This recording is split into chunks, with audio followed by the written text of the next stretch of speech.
We're resilient people.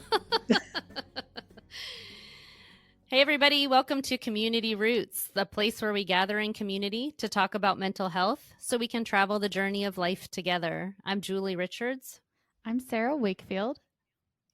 And today we are joined by Timberlee Harris. Welcome, Timberlee. Thanks for having me.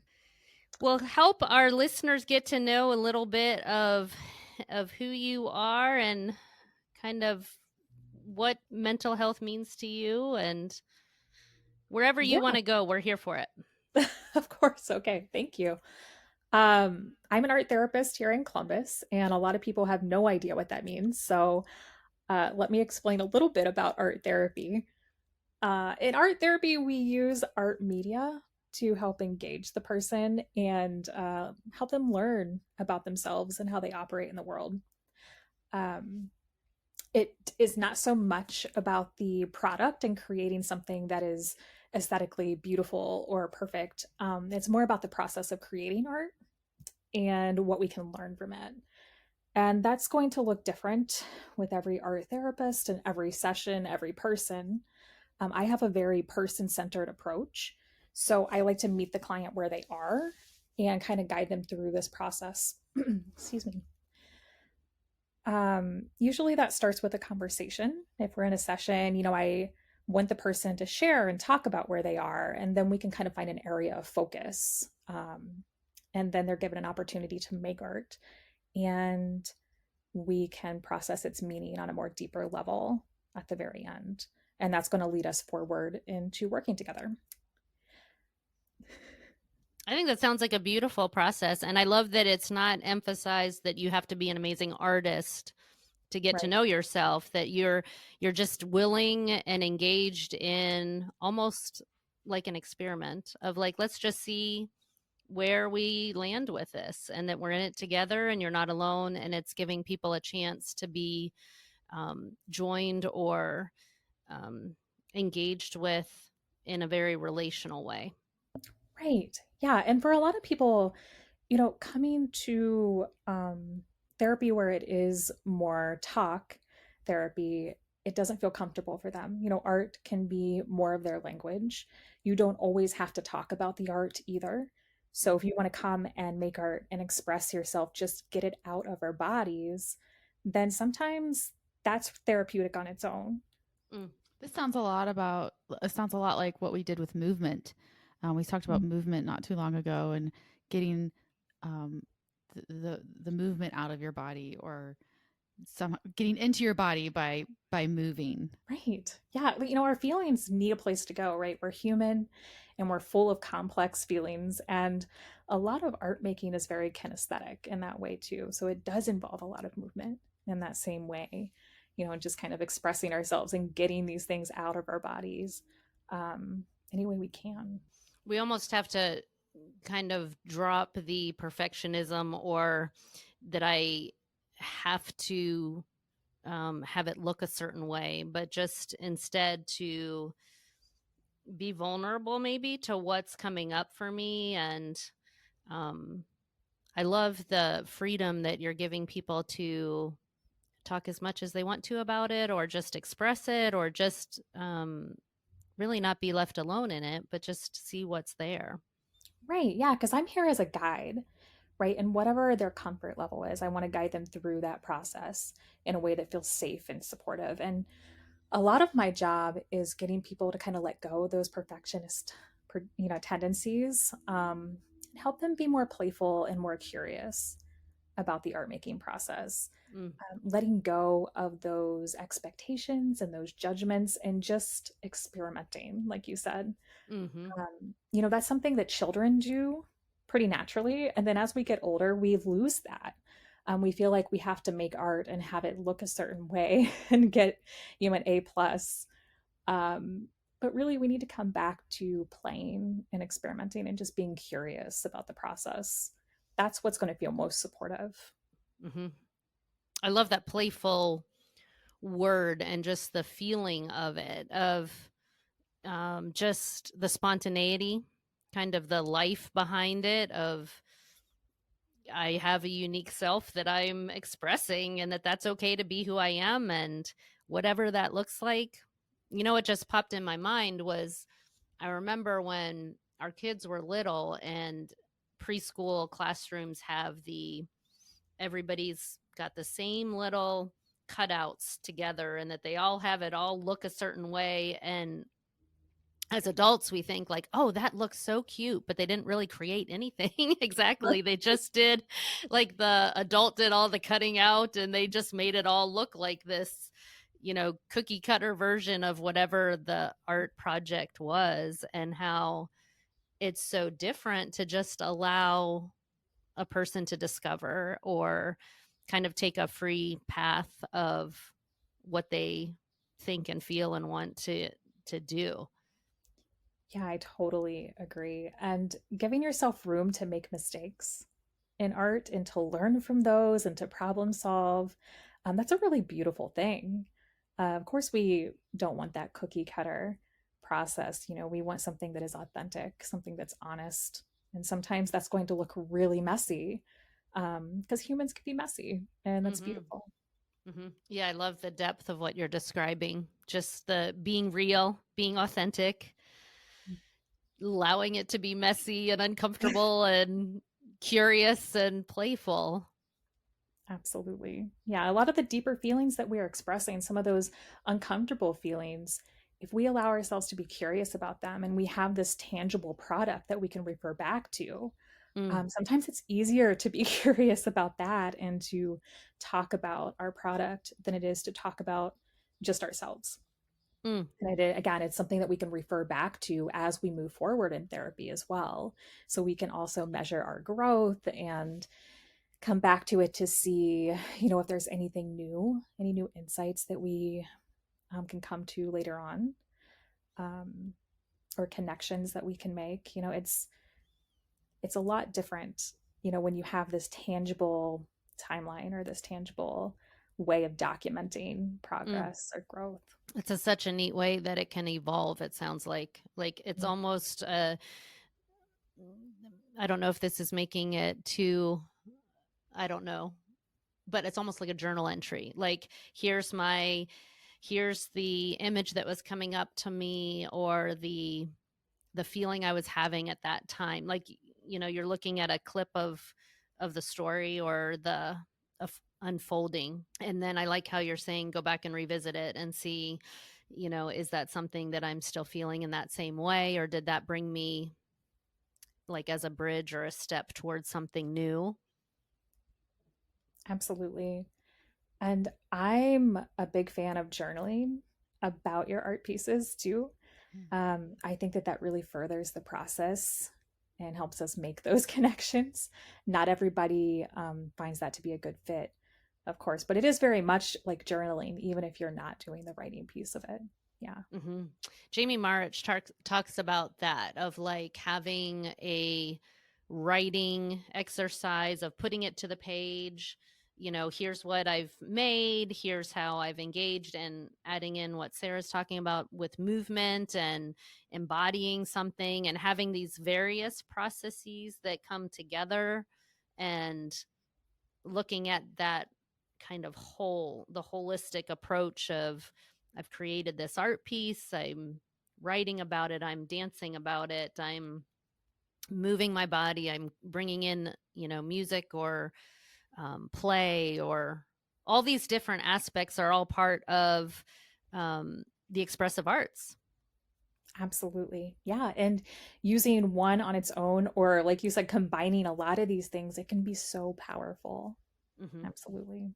Is there anything you can offer us listeners? And I mean myself, because I'm really curious about this. I'm talking about myself. Yes. To dip my toes into, and I don't want to practice this outside. I'm not asking to like practice something outside of someone who's licensed to do this, or, this is their profession. But is there anything I can do at home to help open up my brain and get to know myself better? Absolutely. And I hope you do. Yeah, I mean, for it to be art therapy, it really has to be something that is done, or facilitated by a trained art therapist, like you said. But that doesn't mean that you can't do really supportive things at home on your own when you're making art. because art can be therapeutic Mm. just on its own without guidance. So, one of my favorite suggestions, and this is something that I recommend for clients to do on their own as a tool, is Zentangle, which is a really structured way of drawing. Um, it can be very calming and it's very easy to get into a flow state with this particular practice. And you don't need a lot of materials to get started. You just need like a pencil, a black pen, some thick paper. And there are tons of books and websites that you can get instructions, like very specific instructions and examples on how to do this. But really, it's a way of drawing.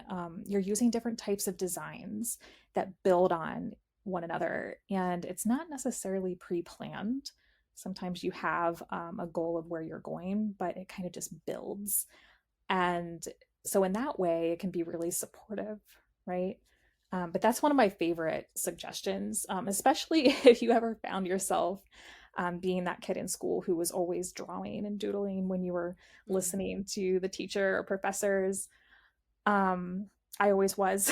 And so it's it's not doodling. It is like, a very structured way of drawing, but it does take me back to that time. So if that was Mm. you, then Mhm. it Yep. might just be up your alley. But my best suggestion is to just experiment with different art materials and see what resonates with you. And they don't have to be expensive materials. You don't have to go out and buy the most expensive things to try. Just try a kid's palette of watercolors and see how that feels. Be curious about the process, experiment. You will know if it is a medium that feels right for you or if it does not. But if it does, roll with that. And like we said earlier, just experiment and be playful. Be curious about the process without expectations and without judging ourselves, because our inner critic can be so cruel. So if we can just quiet that during that process and just see what happens, that is my best suggestion. And I think that that's also easier said than done. So it is a Mm. practice, but Mm. if we can do that when we make art, then beautiful things can happen. Mm. Wow, I love that so much. It sounds like just even the willingness to create space to start and to just explore, just making room for that creative expression, those um, inner promptings towards how might I express this if I didn't use the typical talk therapy or having a conversation, but how would I engage the paper or the different tools and things that could be um, I don't know, leading me on a whole new adventure. I think it sounds like it could be so beautiful and wonderful if people are willing to try. Absolutely. And it's like any other practice that we have to schedule out. Like if you wanted to start meditation, for example, you would schedule a time to do that. And it's the same with any art making practice. You schedule time and space, like you said, to make the art, um, and to fully engage in it. So being present with your art making, listening to your instincts, to asking yourself what you need from this process, and just Mm. being mindful in that way. And allowing art to be a mindfulness practice, like just the way you're describing, it's like this is this is being mindful, this is being intentional and being in the present and noticing kind of what's coming up. Absolutely. Yeah, I agree 100%. What are some things that have been like lessons you've learned from your journey with art or ways that you've grown as a person in your own explorations? Just things, any words of wisdom or encouragement to those who want to give this a try a little bit? Yeah, honestly, I always start with the fact that I am a huge perfectionist. And so it is a daily practice for me when I'm making art, even to this day, 10 years later, um, to kind of quiet that and let go. And so I understand how difficult that process can be. My undergrad degree is in illustration. So it was a very different type of art making. And so when I came to art therapy and discovered this new way of making art, that wasn't something that I wanted to sell or capitalize on, something that really was just for my well-being um, and growth, that was a completely different practice for me. And it really took some time to quiet that inner critic. And, I'm pretty good at it now.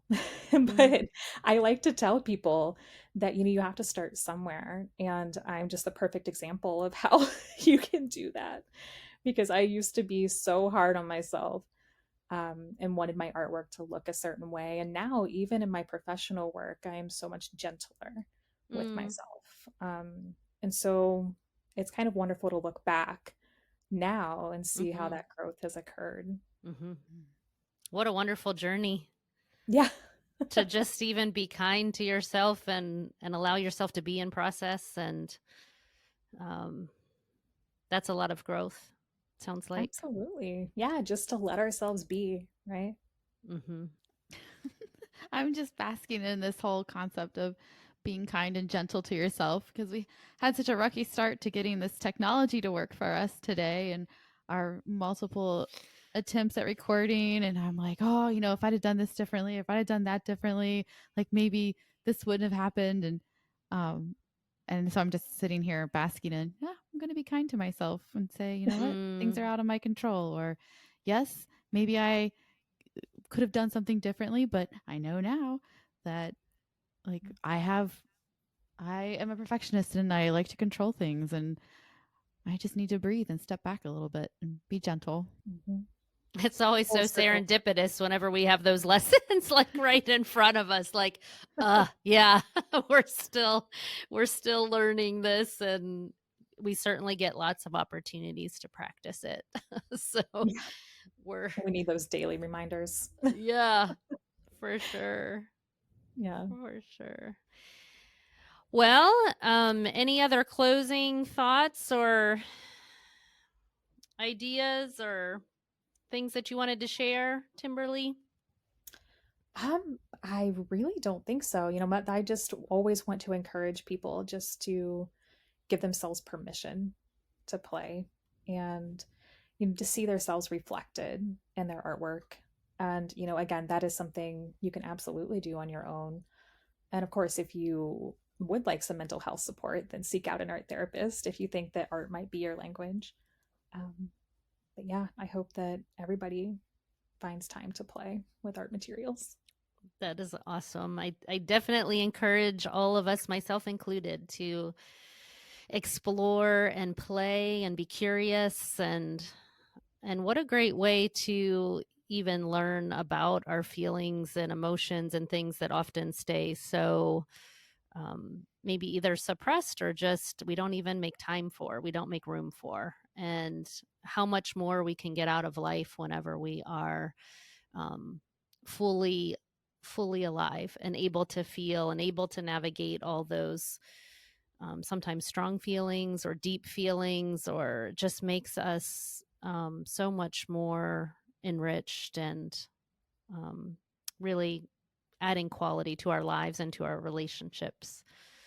So thank you so much for joining us today, Timberlee. It's great to be with you and to meet you and to know that you're out there putting in beautiful spaces to the world where people are healing and growing and getting to know themselves. Thank you for the work that you do. Yeah, thank you so much for having me and giving me an opportunity to talk about it. We loved having you. Thanks, everybody, for joining us, and we will see you next time.